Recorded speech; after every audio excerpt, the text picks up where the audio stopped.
Olá, eu sou Mariana Vale, do Departamento de Ecologia da Universidade Federal do Rio de Janeiro.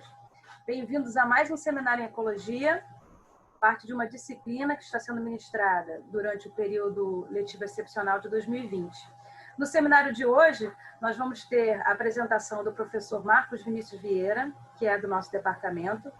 Ele vai falar sobre ecologia da paisagem, conservação e sustentabilidade. Você pode obter mais informações sobre o professor Vinícius nos detalhes desse vídeo. Obrigada. Professor Vinícius, está contigo.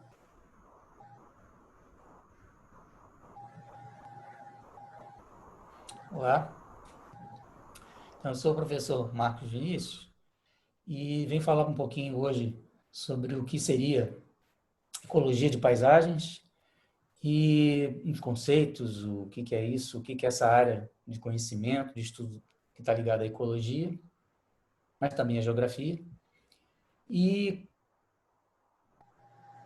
apresentar os conceitos. É importante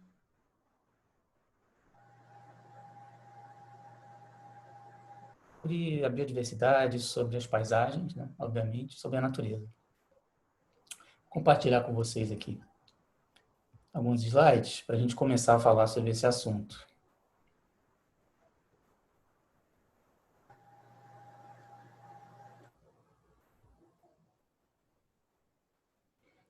Ok. Então, sou professor do Departamento de Ecologia, aqui da UFRJ, colega da professora Mariana, e venho trabalhando há algum tempo com ecologia de paisagens e alguns aspectos da ecologia de paisagens, né? Mas o que vem a ser ecologia de paisagens? Basicamente, ela tem a ver com heterogeneidade, diversidade no espaço, de estruturas, que é o que a gente, talvez, vocês intuitivamente tenham em mente como sendo uma paisagem, né? A paisagem sempre é diversa, variada, pode ser mais ou menos variada, mas sempre é diversa. No caso da ecologia de paisagens, ela vai estar sempre, e a aplicação da ecologia de paisagens está sempre preocupada com a conversão de vegetação nativa, a transformação dela em outro tipo de vegetação por uma atividade humana, uma atividade antrópica, né? E começa a aparecer alguns termos, né, já no slide aqui, matriz, né? Mais amplo, o que quer dizer o que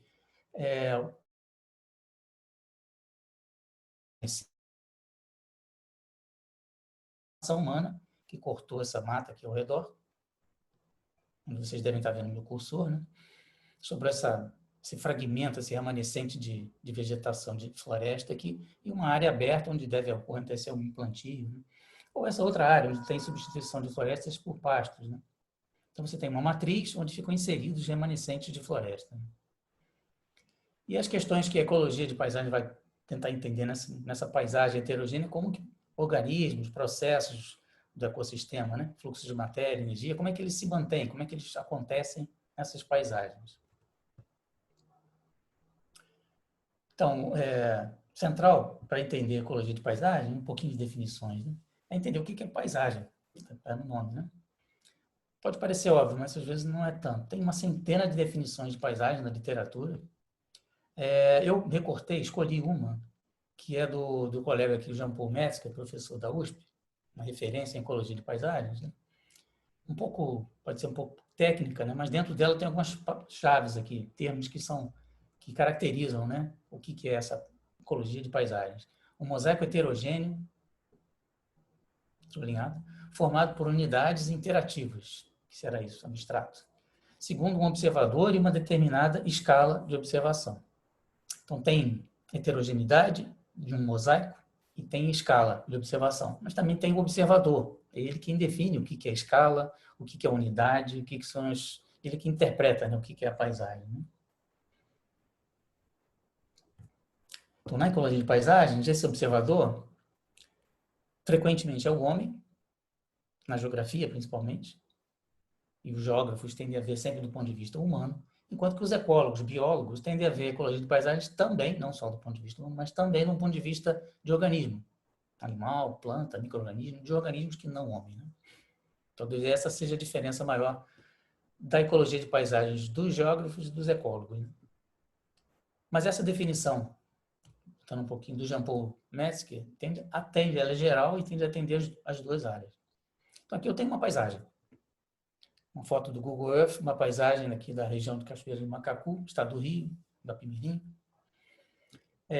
Então, tem certas características heterogêneas essa paisagem. Em grande área verde aqui, uma área de floresta, então, um grande pedaço de um grande remanescente florestal na base da serra, e uma área de baixada, onde a floresta foi convertida em pastagens, plantios ou áreas urbanas, estradas também, canais de irrigação.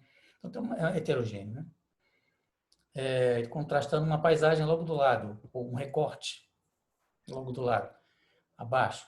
Bom, aqui não tem mais quase cobertura de floresta, né? Tem uns remanescentes vários, né? Separados aqui por pastagens, também por estradas, canais de irrigação. Novamente, a heterogeneidade da paisagem, né? E aqui plantios ao redor dos canais de irrigação. Porque aqui está uma escala, essa distância aqui de 2 km. Então, aqui esse meu recorte tem cerca de 5, 6 km de diâmetro, né? Essa é uma escala de observação. Eu posso me afastar, né? Ter uma escala, ver isso de uma distância maior. Agora, a mesma distância aqui na escala diminuiu. Estou falando com 20 km agora aqui, aumentou. Falando de quilometragem, passando então agora para uma distância de 20 km.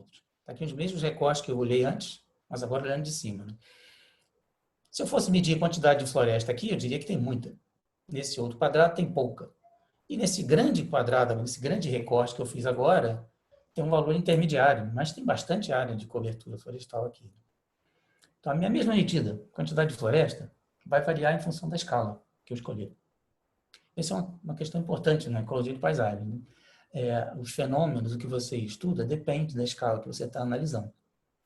Quando eu estiver estudando nessa pequena escala de cerca de 2 km, certos processos vão ser mais importantes que outros. E nessa grande escala, outros processos podem ser mais determinantes do que eu estiver estudando. Então, ela não é absoluta para cada escala. O que você vai estudar depende um pouco da escala. E fazendo um distanciamento maior ainda, né?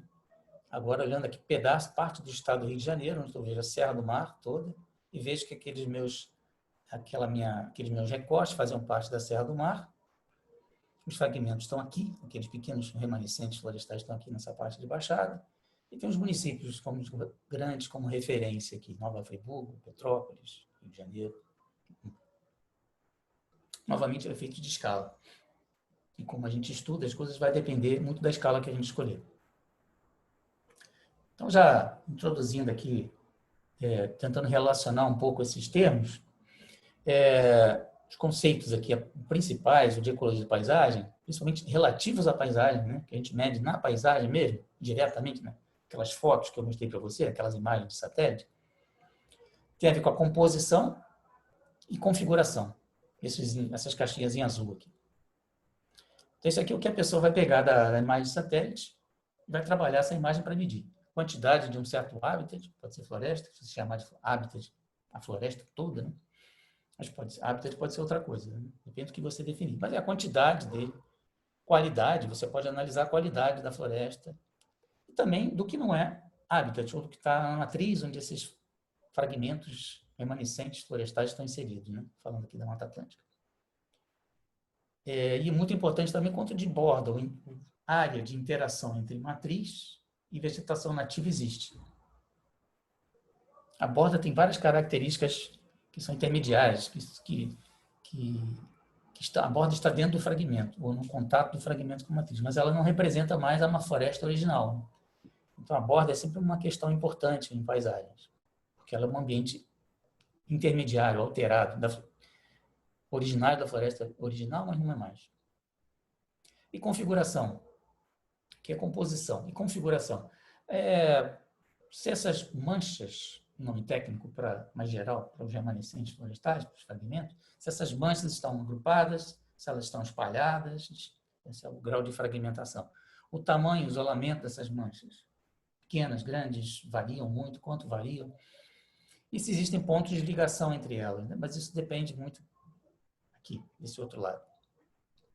Então, dentro desses conceitos, tem conceitos que estão ligados à composição, configuração, e tem esses outros aqui que são como os organismos que estão nessa paisagem vão interagir com composição e interação.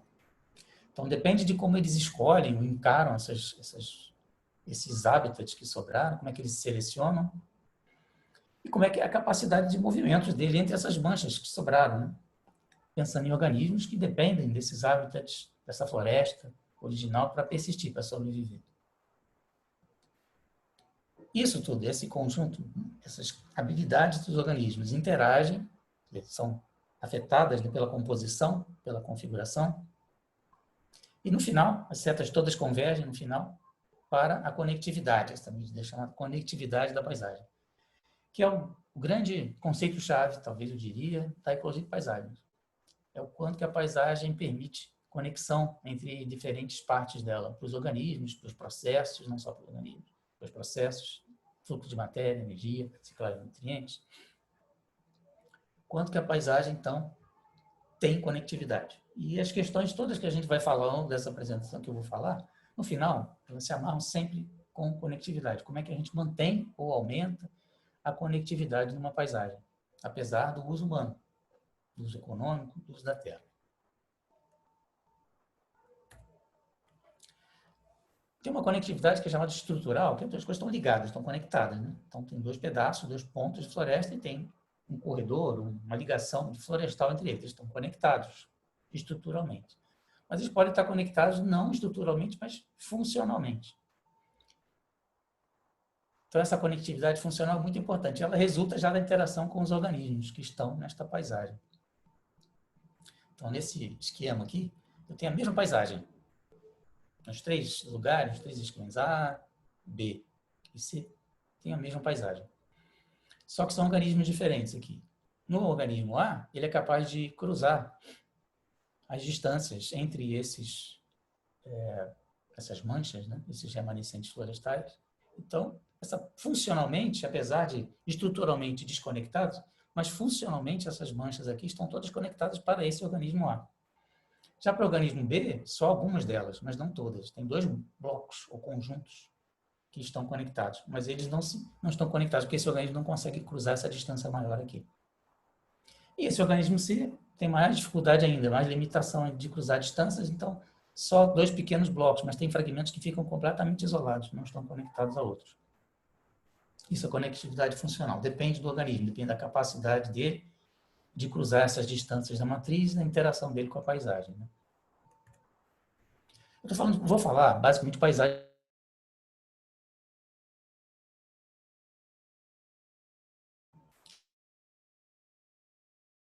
errado, mas as mesmos conceitos.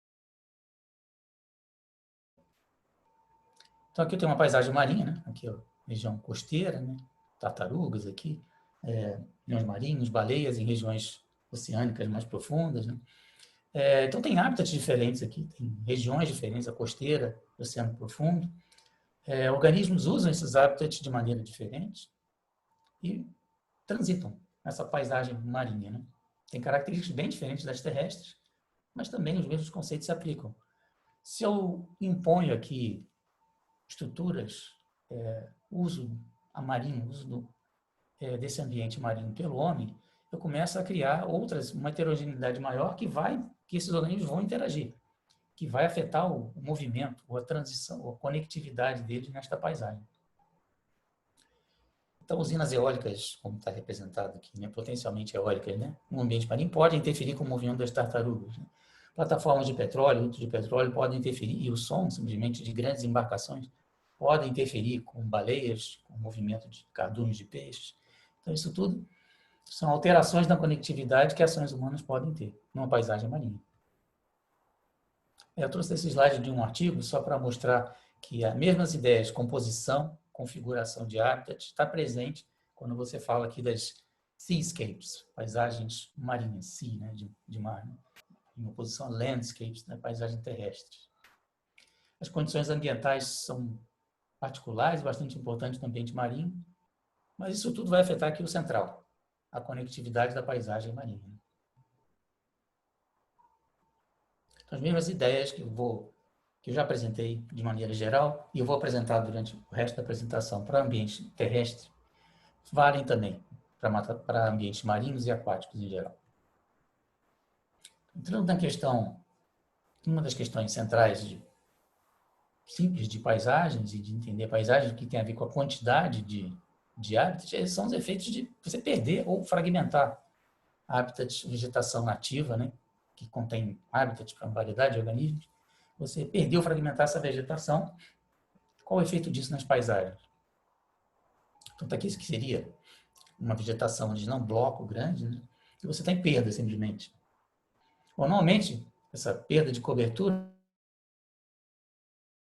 perdeu cobertura, perdeu número de espécies. Cobertura, vamos pensar em floresta aqui, né? Agora, se eu pensar só em quebrar isso aqui em vários pedaços, mas sem perder cobertura, o que é muito irreal, raramente isso acontece. Normalmente você tem perda de cobertura e quebra em pedaços, né? Mas, pensando numa situação hipotética, se eu tiver apenas quebrado essa grande área contínua aqui em pedaços, mas tem a mesma cobertura. Então, você pode ter vários tipos de efeito sobre espécies. Depende do grupo de espécies que você está olhando. Você pode ter efeitos positivos, até isso pode ser positivo para a riqueza de certo grupo de espécies, pode ser negativo para outras pode ser indiferente. Para certas espécies, certo grupo de espécies pode não importar apenas quanto de floresta tem. E a situação mais real é o C. Você tem sempre perda e fragmentação de floresta, né? Que tende a ser negativa, mas dependendo desses efeitos aqui combinados com a perda, você pode ter uma outra variedade também, né? Bom, isso vem sendo estudado bastante na Mata Atlântica, porque a gente tem amostragens em vários pontos com graus de cobertura variados. Aqui está uma paisagem, a distribuição da Mata Atlântica em cinza no passado, e o verde mais escuro, o que tem hoje, o que sobrou hoje de remanescentes, né? A gente sabe que tem vários remanescentes pequenos, isolados. Bom, a gente tem vários pontos de amostragem de uma variedade de grupos de organismos, né? De plantas, invertebrados, vertebrados. A gente tem amostragem nesses pontos que variam no seu grau de cobertura. Tem um ponto mostrado. Então, tem uma amostragem dentro de um remanescente florestal e o grau de cobertura em torno desse remanescente varia de 0 a 30% às vezes. E às vezes até tem bastante cobertura em alguns pontos, né? Esses pontos mais aqui na área verde escura, Rio, São Paulo, são os grandes blocos de área contínua de Mata Atlântica. Bem, analisando esses pontos, a gente percebe que a gente encontra, né, limiares onde a perda de hábitat e a perda de espécies aumenta drasticamente, né? Então, aqui eu tenho espécies dependentes de floresta, especialistas. O que acontece quando a cobertura está em 100%, começa a reduzir cobertura. O número, a proporção da comunidade que é de espécies de especialistas começa a diminuir essa proporção, né? E aí cai drasticamente a partir de um valor aqui em torno de 30%, 40%. Esse é um outro índice, uma outra medida de integridade da comunidade. Então, uma comunidade íntegra, ela é íntegra, ela mantém, ela persiste, ela tem uma grande proporção das espécies originais. E essa integridade se mantém até cerca de 30%, 40%, e você começa a ter extinção de espécies e aumentar rapidamente a perda de espécies. Então, a existência de limiares foi um fenômeno, vamos chamar de fenômeno, que foi encontrado aqui como um dos efeitos principais da perda de hábitat. Essa perda não é linear, né? Perdeu hábitat, perde espécie. Você tem uma certa resistência até um ponto em que tem uma quebra aí, aumenta rapidamente, né? Bom, você pode combinar essas informações para a Mata Atlântica, por exemplo, fazendo um mapa aqui desse índice de integridade da comunidade. Então, tem aqui, quanto que você tem de integridade da comunidade ao longo da Mata Atlântica. Os pontos azuis, muito pouco, né? É a área que está mais desmatada. Os pontos em verde e vermelho, a comunidade ainda é bastante íntegra. Se mantém um número grande de espécies. Você combina isso com a proporção de cobertura vegetal, você vê em certos pontos que estão principalmente aqui em azul, que estão em alguns lugares aqui em azul ou vermelho, são áreas que se tornam prioritárias, porque elas têm grande integridade, mas já reduziram bastante. Estão se aproximando do ponto perigoso ali, de perder 30%, 40%. Então, esses são os pontos que eu tenho que investir mais. Não deixar cair abaixo dos 30%, 40%, senão vai perder muitas espécies, né? Isso define políticas nacionais de restauração, de investimento, de recursos para a restauração florestal. Vou sair da escala grande e partir para a escala pequena. A escala agora, aqui de uma paisagem, entrar, dar um foco numa paisagem e ver o que faz, o que afeta os organismos passarem de um remanescente aqui para outro, dentro dessa paisagem heterogênea. Primeiro elemento, assim, a estrutura da matriz que vai interferir é a presença de árvores isoladas. Tem várias configurações possíveis de árvores isoladas. Aqui no pastagem, uma densidade grande, densidade menor e densidade maior ainda. Né? Mas não só aves, animais que voam, mas animais terrestres não voadores também usam essas árvores como orientação ou como abrigo e permite a eles passar de um remanescente florestal para o outro. Né? Permite a eles percorrer a paisagem, né? Aumenta a conectividade. Então, vou estar mostrando alguns exemplos desses fragmentos que eu mostrei lá no início, que estão aqui nessa região, aqui no estado do Rio de Janeiro, no Brasil. Né? Região da Serra do Mar e da Baixada aqui dessa Serra do Mar, Cachoeira de Macacu, Guapimirim. Então, o que determina? Um exemplo, a gente tem investigado isso para anfíbios, vertebrados, em geral, né? Pequenos mamíferos e aves. Um exemplo com aves. Né? Então, aqui a Mariana de Carvalho olhou no mestrado dela a riqueza e composição, tipos de espécies que estão presentes em árvores mais isoladas e mais próximas da borda de grandes remanescentes florestais. Né? Então, aqui uma árvore mais isolada e aqui árvores mais próximas da borda de fragmentos.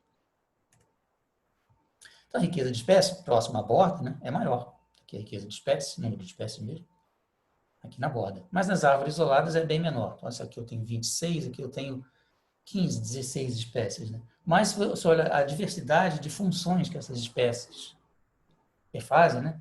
Quem dispersa semente, quem poliniza, que tipo de bico ou tamanho de fruto consome. Na verdade, a diversidade, a riqueza de funções é semelhante. Então, apesar das árvores apesar das árvores perderem algumas espécies, não estão conseguindo árvores como poleiro, como passagem, as espécies que conseguem mantêm e levam as funções de um lugar para o outro, de um remanescente para o outro. E mesmo sendo um número menor de espécies, é um número razoável que usa essas aves, que talvez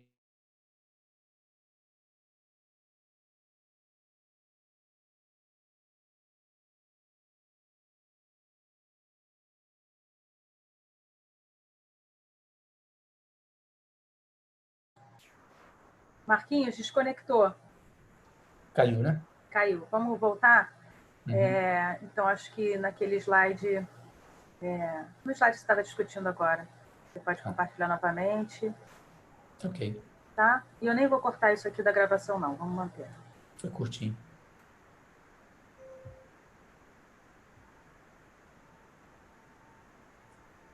Tá aqui. Então, não sei exatamente que ponto caiu, mas eu estava falando então que a riqueza de funções se mantém e a riqueza de espécies, apesar de cair, ser menor nas árvores isoladas, ainda é uma riqueza razoável, né? Que talvez essas espécies não pudessem passar de um lugar para o outro sem as árvores. Né? Aqui um outro elemento da matriz, linha de plantio, algo menos conhecido para a gente aqui urbano, né? Mas que é o plantio de mandioca, mas vários plantios são feitos ao longo de linhas. Cana-de-açúcar, algodão, soja, os principais são todos feitos ao longo de linhas, né? Que tem a ver com a mecanização da agricultura. Né? Mas essas linhas, depois que, especialmente para a soja, também para mandioca, cana-de-açúcar, formam verdadeiros túneis embaixo cobertos de vegetação, que são túneis naturais que pequenos vertebrados, como esse marsupialzinho aqui, usam para se orientar, para se locomover, para passar de um lugar para o outro. Porque nós fizemos experimentos de soltura com alguns indivíduos desses marsupiais e eles usaram esses caminhos ou para vir para cá, para esse remanescente, ou para esse outro. Né? E não só aqui na Mata Atlântica, isso aqui foi feito na Europa, na Itália, com linhas de plantio em campos de trigo. E esses pequenos roedores lá, silvestres, né, fazem a mesma coisa. Também usam essas linhas de plantio como orientação. São caminhos naturais, fáceis de seguir e bem mais difíceis de cruzar o plantio denso do trigo ou do capinzal, do pasto, né? Ou da plantação de mandioca. Essas árvores isoladas, voltando a elas, né? Se eu coloco uma árvore isolada aqui, aquele primeiro esquema, né, da conectividade funcional, olhando esse C aqui que estava isolado, né, só conseguia passar de um fragmento para outro aqui ou aqui, Agora, com uma árvore isolada, se ele é capaz de usar essa árvore como orientação, como abrigo, ela pode permitir a conexão entre esses dois blocos, para esse organismo que antes estava isolado com os blocos. Né? Então, tanto as árvores isoladas como as linhas de plantio são elementos, estruturas da matriz aberta, né, que podem direcionar os movimentos dos organismos que estão nessa paisagem, que estão persistindo nesses remanescentes. Então, o espaçamento, distribuição das árvores isoladas e ou a orientação das linhas de plantio podem dirigir esses movimentos. Né? Você pode aumentar a conectividade, você pode manejá-los de forma a aumentar a conectividade, né, dessa matriz. Se eles passam de um lugar para o outro, eles carregam com si, né, biomassa, nutrientes, eles estão levando nutrientes de um lugar para o outro. Enfim, o que é a ciclagem de nutrientes ou fluxo de matéria e energia? Como é que isso se dá? São organismos, né, que estão fazendo esses nutrientes circularem. Né? Eles não circulam apenas na água ou no ar sozinhos. Na verdade, a maior parte do tempo eles estão circulando pela ação das plantas, dos animais. Então, esse movimento de organismos na paisagem vai fazer com que haja fluxo de matéria, energia e nutrientes, que são levados e trazidos de volta, mantendo eles, na verdade, dentro da paisagem, circulando dentro da paisagem. Você pode manejar esses elementos, adicionando, removendo, de forma a aumentar a conectividade. E com a análise como a gente faz, é possível até você prever o quanto de riqueza, o quanto de funcionalidade que esses elementos trazem. E ver que espécies ainda, ou que grupos, ou que funções ainda não estão sendo bem executadas por esses elementos da paisagem. Né? Tem outras estruturas, além de linhas de plantio e árvores isoladas. Né? Às vezes a gente não imagina. Linhas de gado formam esses mesmos caminhos. Né? É mais difícil orientar as linhas de gado, né? Com certa direção, fazer o gado fazer certos caminhos. Mas, de qualquer maneira, é possível que elas possam ser usadas por esses pequenos vertebrados. Né? As cercas vivas ou cercas em geral também representam caminhos naturais que esses animais podem usar. Né? Poças temporárias que se formam, né, em parte, para outros organismos, não agora aquáticos, né? Peixes, anfíbios, invertebrados aquáticos, né? Elas servem de pontos de ligação, chamadas stepping stones em inglês. Né? Assim como as árvores isoladas ou pequenas manchas de floresta, as poças para organismos aquáticos são pequenas manchas que eles permitem eles passar de uma parte da outra da paisagem. Às vezes, organismos aquáticos de interior de florestas alguns deles conseguem usar esses corpos aquáticos na matriz, no aberto, temporariamente para passar de uma vegetação para outra. Né? A gente tem boas evidências disso, principalmente para os anfíbios, né? Mas também para peixes e invertebrados deve acontecer.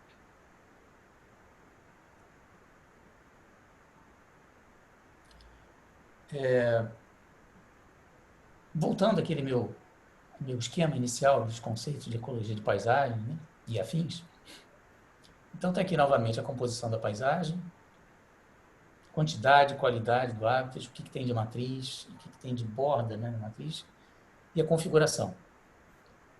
Tem a ver principalmente com quão fragmentados, isolados estão as manchas remanescentes, como os organismos aqui interagem com a composição e a configuração, depende do como que hábitats eles preferem, eles dependem, eles precisam, e como é a sua capacidade de se movimentar, de atravessar essa matriz, né? Que é muito afetada pela existência dos pontos de ligação, né? Com árvores isoladas, linhas de plantio, ou poças temporárias. A gente pode pensar em outros ainda pontos de ligação que esses organismos possam usar. Né? E até corredores. Você pode criar corredores estruturalmente, fazer um grande plantio, criar um corredor de florestal ligando dois fragmentos. É possível também, tem um investimento grande nisso. E muitos organismos vão usar esses corredores. Mas, mesmo sem os corredores, é possível criar pontos de ligação que fazem aumentar essa conectividade na paisagem. Que está aqui, que é o resultado final, o objetivo final, manter essa conectividade. Mantendo essa conectividade, aumentando ela, você mantém os fluxos de matéria, energia pela paisagem, a ciclagem de nutrientes, e com isso os serviços que essa paisagem presta, de polinização, dispersão de sementes, de nutrientes no solo, qualidade de água, ele se mantém na paisagem, porque você está permitindo os organismos percolarem, né, passarem se conectarem dentro da paisagem. Com isso, os serviços que eles prestam se mantêm. Serviços que são essenciais, tanto para a pecuária como para a agricultura. Embora sejam menosprezados, né? Aceitos como de graça, né? Mas os serviços de polinização são essenciais para o plantio de soja, para a agricultura em geral. Reduzem muito a produtividade, reduz muito se você não tiver esse serviço. Mas a qualidade da água, a quantidade de água enorme, a qualidade que esses usos do solo necessitam também depende dessa ação que os organismos e serviços que eles provêm. Tem uma série de pesquisadores envolvidos, só listei o nome de alguns deles, que são colaboradores, parceiros, né? Fizeram mestrado, doutorado, ou são pesquisadores de outras instituições. E vocês tendo acesso aos slides, vocês podem ver com mais calma. E tem vários também instituições e grupos que financiaram esses trabalhos, alguns deles que eu descrevi, que eu citei aqui, né? Espero que vocês tenham gostado. Vou passar aqui para a professora Mariana novamente.